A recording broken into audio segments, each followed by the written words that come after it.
Assalamualaikum warahmatullahi wabarakatuh. Perkenalkan, nama saya Indra Rijanta Maulana. Saya mahasiswa PMM dari Universitas Palangkaraya. Di sini saya akan mempresentasikan pelestarian alam dan keanekaragaman hayati. Presentasi saya dengan judul pemanfaatan ekstrak bahan alam. Baiklah, langsung saja kita mulai. Yang pertama, dahulannya, Indonesia memiliki banyak bahan alam yang bisa dimanfaatkan sebagai bahan baku fitofarmaka, jamu, makanan, hingga obat tradisional. Namun, pemanfaatan bahan alam tak optimal karena belum banyak pihak yang mampu mengelola menjadi ekstrak. Untuk itu, pemerintah perlu melakukan industri kolaborasi untuk mengembangkan industri ekstrak bahan alam.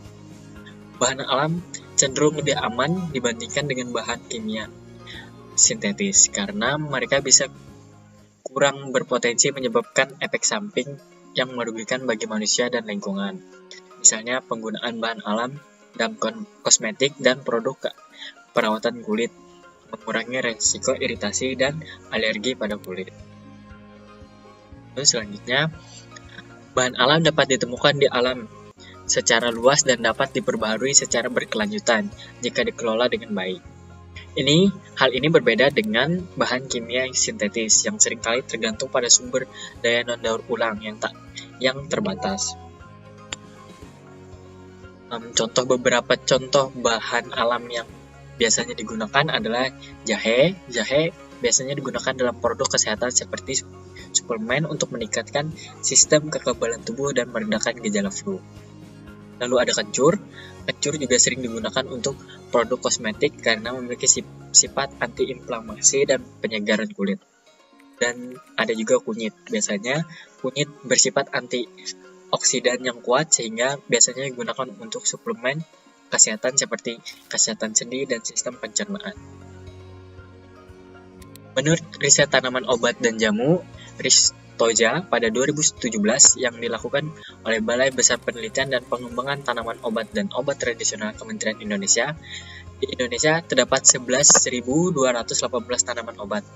Sebanyak 9.516 tanaman telah diidentifikasi. Ristoja 2017 juga mencatat ada 6.193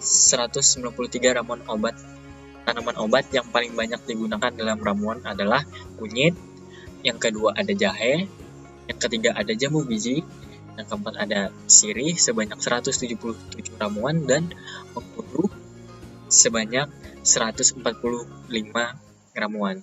Sementara BPOM mencatat sekitar 15.000 produk obat tradisional dan 81 obat herbal terstandar dan 22 fitofarmaka.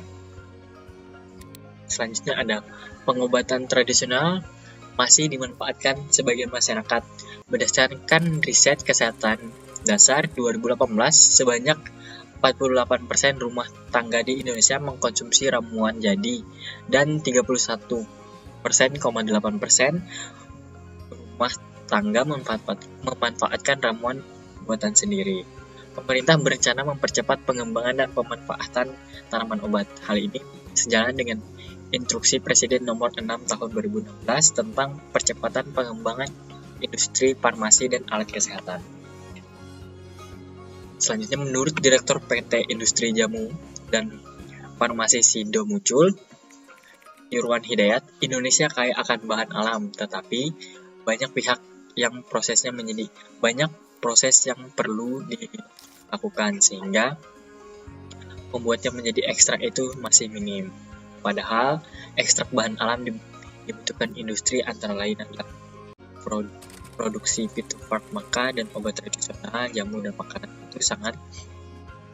Ini ada datanya.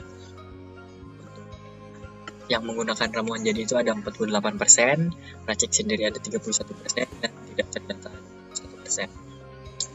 Oke, kesimpulannya, Indonesia memiliki kekayaan tanaman obat yang sangat besar dengan ribuan spesies yang dapat dimanfaatkan untuk berbagai keperluan, seperti pengobatan tradisional. Dengan demikian, pengembangan industri ekstrak bahan alam di Indonesia bukan hanya untuk pemanfaatan kekayaan alam yang melimpah, tetapi juga tentang menciptakan ekosistem berkelanjutan dan inklusif. dan bermanfaat bagi masyarakat luas. Melalui upaya kolaborasi pemerintah, industri, dan masyarakat, diharapkan industri dapat terus berkembang dan memberikan dampak positif dan signifikan dalam jangka panjang. Sekian dari saya, Indra Janta Maulana. Terima kasih.